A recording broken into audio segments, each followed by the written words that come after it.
Assalamualaikum warahmatullahi wabarakatuh. Selamat datang di KPI Podcast. Jangan lupa untuk subscribe, like, comment, and share jika konten ini bermanfaat buat kamu. Dan jangan lupa untuk klik tombol lonceng agar kamu nggak ketinggalan informasi dari kami. Kembali lagi sama aku Intan Rama yang akan nemenin kamu di KPI Podcast. Obrolin aja, jangan dipendam.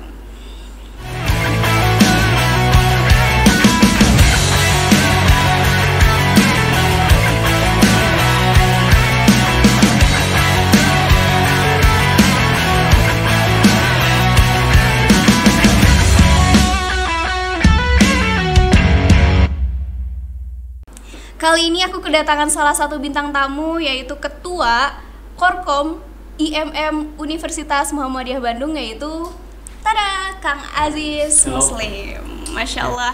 Assalamualaikum Kang Aziz. Waalaikumsalam warahmatullahi wabarakatuh. Apa kabar? Alhamdulillah khair, sehat. Masya Allah, alhamdulillah bikhair. Nggak tanya balik? Pewawancara sendiri gimana kabarnya, sehat? Alhamdulillah. Kenalin ya, nama aku Kak Intan. Oh, iya. Jadi Akang bisa panggil aku Kak Intan aja ya. Nanti Iya, aku baik. manggil Akang Kang Aziz. Oke, siap. Oke. Nah, ngomong-ngomong nih, Kang Aziz ini nama lengkapnya siapa? Perkenalkan, nama saya Aziz Muslim. Saya asli Garut. Saya kuliah di Universitas Muhammadiyah Bandung. Kebetulan saya kuliah di program keluarga Islam atau hukum keluarga Islam, di mana sekarang insya Allah saya menginjak menuju ke semester 7. Semester 7. Iya. Asgar ya, asal Asli Garut. Masya Allah. Berarti tinggal di Bandung ini ngekos? Kebetulan berhubungan saya bisa kuliah di ini melalui via Mahad Ali itu sendiri, di mana ini suatu program beasiswa ya. Kebetulan kami tinggal di belakang kampus ini sendiri, kampus 2 ini, yaitu di Jalan Banteng. Oh, deket ya, Ya, berarti. dekat. Jadi ya kita kalau ke kampus ya biasa gitu, jalan kaki oke, naik gojek ya gak terlalu lah gitu kan, dekat sih soalnya. Naik Gojek lumayan juga, mendingan jalan kan? Iya. Udah nonton belum video minggu lalu yang Kak Iya. Dia sekolah sambil kerja? Ya, Sekolah sambil kerja, kuliah sambil kerja. ya, Udah nonton belum? sedikit sih. Oke. Nah, buat kalian yang minggu lalu belum nonton videonya Kuliah Sambil Kerja, buruan cepetan nonton dan kalian klik tombol lonceng agar kalian bener-bener gak ketinggalan ya informasi dari kami. Oke, balik lagi Kang Aziz. Kak Intan, siap. Sebelumnya Intan terima kasih banyak ya udah hadir di sini. Iya, sama-sama. Mohon maaf kalau misalnya banyak acara yang sebelumnya ke cancel. Iya. Banyak nggak acaranya ke cancel? Kalau untuk ini ya lumayan. Ya kebetulan saya juga ke Bandung kemarin hari. Ya sebetulnya di Garut juga masih ada urusan, tapi berhubungan ada permintaan dari tim KPI sendiri untuk Ya. Adanya menjadi narasumber sendiri ya selaku ketua Korkoman ya kita harus berkorban lah, mengorbankan waktu ya, meskipun ada tugas lain, tapi kan demi suksesnya program podcast KPI ini ya saya dengan secara senang hati saya siap dan datang ke Bandung kemarin. Masya Allah, berkorban untuk kemaslahatan kemaslahatan umat kita ini. gitu Iya, kan. untuk Masya suksesnya. Allah. Amin ya robbal alamin. Nah, ngomong-ngomong nih Kang Aziz berarti ketua Korkom IMM UMB Bandung kan? FIK, Fakultas FIK. Islam. Oh, FIK UMB. Soalnya kan kalau di pusat sendiri kan ada korpus. Iya, Korpus korpus. pusat. Ya sekarang dipimpin oleh Presiden FKHP. Presiden baru, ya maksudnya presiden tahun sekarang gitu. Presiden mahasiswa. Oh, kayak gitu. Berarti udah lama berapa lama udah menjabat? Kalau saya sendiri sebelumnya di bagian korpus kan di bidang organisasi. Kebetulan bulan kemarin ada rotasi kepemimpinan, berhubungan ketua sebelumnya ada hal yang memang pribadi lah. Akhirnya beliau mengundurkan diri dan akhirnya kita adakan pemilihan secara rapat secara dadakan gitu. Ya alhamdulillah dengan berbagai pendapat dari lainnya saya dimandatkan untuk sementara menjadi ketua Korkom IMM Fakultas Ilmu Islam Muhammadiyah Bandung. Oke. Karena kali ini kita akan ngebahas tentang organisasi nih. Nah, gimana sih menurut kalian tentang organisasi itu? Menurut sudut pandang kalian nih teman-teman. Karena menurut Intan, organisasi itu adalah sebuah wadah yang dimana wadah itu memiliki tujuan, memiliki goals akhirnya. Benar nggak teman-teman? Kalau misalnya kalian punya pengertian organisasi versi sendiri, kalian bisa langsung komen aja, oke? Aku tunggu. Tapi menurut Kang Aziz nih, organisasi versi Kang Aziz sendiri? Kalau menurut saya pribadi, organisasi kan organize, dalam artian mengatur gitu kan. Iya. Nah, kalau dalam bahasa Arab sendiri kan munadomah, di mana aturan sendiri itu ketika kita berorganisasi kita memiliki aturan atau rules untuk menjalankan prinsip hidup. Jadi secara garis besarnya kita berorganisasi ini untuk kita mengatur diri kita sendiri supaya kita hidup itu tidak terlalu bebas atau apa. Jadi ada aturan atau batasan supaya kita hidup sesuai dengan aturan yang diperintahkan oleh Tuhan sendiri. Masya Allah. Nah, kalau misalnya ini Intan ngelihatnya kayak semangat banget ngejelasin tentang kepemimpinan. Kira-kira punya public figure nggak sih tentang kepemimpinan? Contoh. Ya, contoh public figure. Kebetulan saya sangat mengidolakan dari Bung Hatta sendiri ya. Beliau putra asli dari Ranah Minang. Ya. Dimana saya melihat dari beliau ini ketika menjadi wakil presiden pertama itu kan beliau itu organisasi apa ya, kegiatan organisasi pengalamannya itu banyak ketika di Den Haag di Belanda sewaktu kuliah dan lainnya. Dan ada yang satu saya ambil dari beliau itu tentang jiwa kesederhanaannya gitu. Dimana ketika beliau almarhum Bung Hatta ini menjalankan menjadi sosok wakil presiden, bagi beliau kekuasaan itu ya hanya sebatas titipan amanat kan, bukan menjadikan kekuasaan itu sebagai keinginan hasrat hawa nafsu. Nah, beliau ini sangat luar biasa bagi saya karena beliau tetap berpenampilan sederhana ya, dimana saya selalu membaca biografi, autografi beliau, artikel beliau. Jadi beliau ini sangat menjadi idola bagi saya sendiri. Idola bagi saya. Ya. Oh, Masya Allah. Ada lagi? Terus dari Sirah Nabawiyah. Kalau dari Sirah Nabawiyah, ya saya tentu menginikan, saya lupa sahabatnya di mana. Paling ya ini ya saya ngambil sosok contoh Umar bin Khattab gitu ya. Umar bin Khattab. Ya, di mana beliau ketika pertama kali diangkat menjadi khalifah itu kan kalau di kita tasyakuran ya, senang arak-arakan pawai gitu. Tapi ketika beliau dilantik menjadi seorang Amirul Mukminin, menjadi khalifah, yang pertama kali beliau ucapkan yaitu innalillahi wa inna ilaihi raji'un. Karena bagi beliau jabatan ini ya sebagai cobaan. Nah, mengapa beliau takut menjadi pemimpin itu? Karena beliau takut ketika beliau tidak bisa menjalankan nilai amanah, tidak berjuang untuk rakyat itu sendiri, takut melakukan kesalahan. Kan namanya public figure kan, ketika kita melakukan kesalahan, ya pasti ada dalam artian rekaman. Apalagi sekarang kan zaman media sosial ini, apa yang kita lakukan pasti terekspos oleh media. Dalam artian jejak digitalnya itu memang kita harus benar-benar bisa menjaga sikap, menjaga lisan, terutama ya sikap kita sendiri. Jadi sebagai ketua itu nggak gampang teman-teman. Ya banyak cobaan. Benar kan? Banyak cobaannya. Tapi apa sih rasanya ketika Akang dipilih gitu menjadi seorang ketua?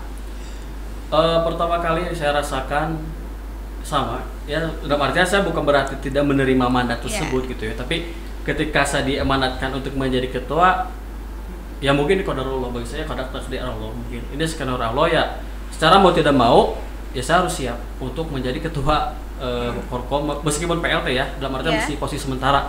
Mungkin nanti di bulan September depan ada lagi pelantikan atau pemilihan Forkom baru lagi itu. Tapi ketika saya rasakan menjadi ketua Forkom sendiri, ya saya menikmatinya lah, enjoy. Meskipun ada orang-orang yang menyukai, yang tidak suka, itu kan namanya dalam organisasi adalah ya rival atau persaingan lain. Tapi dengan semangat juang teman-teman saya, orang-orang yang mendukung saya, akhirnya saya kuat dan dengan senang hati saya menerima mandat ini. Masya Allah, kata Allah juga la yukallifullahu nafsan illa wus'aha. Benar banget ya. Jadi ketika kita diamanahi sesuatu gitu ya, pasti Allah itu nggak akan main-main kan. Pasti ada sesuatu. Ya betul, pasti ada sesuatu yang harus kita bereskan, betul kan, seperti itu. Nah, pertanyaan selanjutnya nih, ketika akan menjadi seorang ketua, pasti akan memiliki prinsip-prinsip. Prinsip ya benar. Nah, kira-kira prinsip apa sih yang akan pegang? Ada satu prinsip yang saya pegang gitu dalam itu, tuntaskan tugasmu, jangan diakhirkan. Nah, itu suatu prinsip di mana apapun sibuk apapun, ketika kita memiliki tugas atau mandat yang belum terselesaikan, ya mau tidak mau kita harus menyelesaikan tugas tersebut. Kadang kan orang ketika diberikan mandat yang ini belum beres, nyoba yang ini. Terus ketika belum beres yang nyoba ini, akhirnya apa? Banyak ketertinggalan kan, yang belum beres. Makanya saya selalu memotivasi kepada seluruh para anggota dalam artian bidang-bidangnya ya, bidang-bidang organisasi yang ada di ini untuk selalu menekankan untuk menyelesaikan tugasnya terlebih dahulu. Jangan sampai mengambil tugas yang lain gitu, tapi sok kalau dalam artinya ya sok beresin dulu gitu. Iya. Baru setelah beres baru ke step yang lainnya lagi gitu.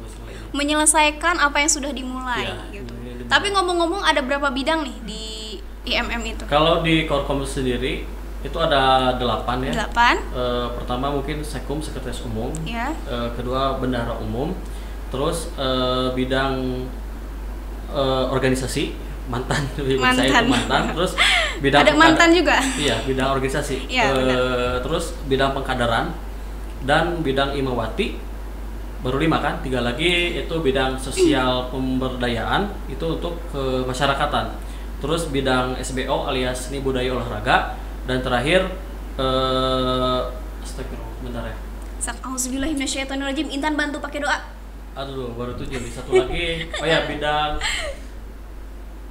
nanti Oke lah, lupa. gak apa-apa. Baru Tapi 7. ya, tapi kalau misalnya visi misi Korkom ini apa? Kalau misi sendiri ya kita berpegang teguh dengan tetap menjadikan Al-Quran dan Sunnah sebagai landasan ininya. Tapi dalam artian untuk visi misinya kita menekankan agar IMM ini menjadi wadah ya untuk para mahasiswa khususnya untuk para mahasiswa yang ada di Universitas Muhammadiyah Bandung, terutama di FIK ini. Jadi ya saya berharap dengan adanya organisasi IMM ini atau sebagai lembaga organisasi yang resmi ini ya, saya berharap dengan adanya ini bisa membantu untuk para mahasiswa yang lainnya gitu. Jadi sebagai wadah, kan namanya setiap mahasiswa kan berbeda passionnya kan, stylenya masing-masing. Ada yang suka di bidang litografi, penulisan, dalam bidang olahraga, seni budayanya ada gitu. Jadi kita mewadahi semua itu yang